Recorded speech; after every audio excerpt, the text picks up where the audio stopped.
नमस्कार, मैं अर्चना शुक्ला अपने YouTube चैनल अर्चना हिंदी क्लासेस में आप सभी का बहुत बहुत स्वागत करती हूँ। आज हम आप लोगों को रस की अगली कड़ी में करुण रस पढ़ाऊंगी और कक्षा 10 में 2 ही रस है, हास्य रस और करुण रस। पिछली कक्षा में मैंने करुण रस पढ़ाया, हास्य रस पढ़ा दिया है। आज की कक्षा में मैं आपको करुण रस पढ़ाऊंगी। तो आइए देखते हैं करुण रस। परिभाषा है कि अपने प्रिय व्यक्ति या वस्तु के अनिष्ट या नाश होने पर जो दुख या क्षोभ होता है उसे करुण रस कहते हैं।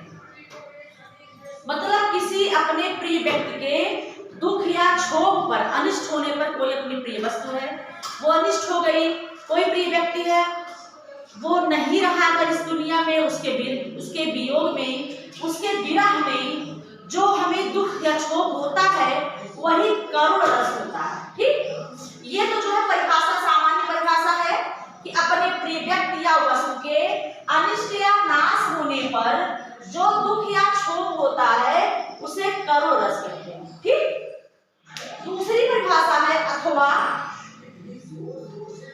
जब शोक नामक अस्थायी भाव, विभाव, अनुभाव एवं संचारी भाव के संयोग से रस रूप में परिणित हो वहां करुण रस होता है। कौन सा स्थायी भाव? रस। चूंकि करुण रस का स्थायी भाव क्या होता है? शोक। करुण रस का स्थायी भाव शोक होता है, श्रृंगार रस का रति होता है। बहुत से लोग करुण रस में वियोग श्रृंगार का उदाहरण दे देते हैं, वो जान नहीं पाते हैं वियोग श्रृंगार और करुण रस क्या है। कर वियोग में होता है वहां नायक नायिका की विरह की स्थिति होती है, मिलन की स्थिति नहीं होती है।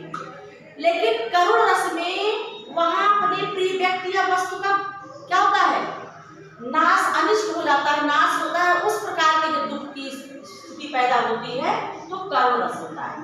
तो जब शोक नामक अस्थायी भाव, विभाव, अनुभाव एवं संचारी भाव के संयोग से रस रूप में परिणित हो वहां करुण रस होता है। जैसे उदाहरण यही देखते हैं, मणि खोए भुजंग सी जननी फंसा पटक रही थी शीश। मणि खोए भुजंग सी जननी फंसा पटक रही थी शीश। अंधी आज बनाकर हमको न्याय किया तुमने जगदीश। अंधी आज बनाकर हमको न्याय किया तुमने जगदीश।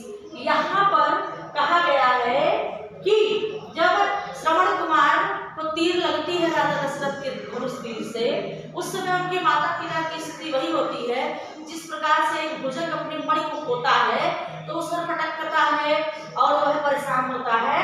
उसी प्रकार से जब श्रवण कुमार को तीर लग जाती है तो उनके माता पिता रोते हैं कि मणि खोए भुजंग सी जननी।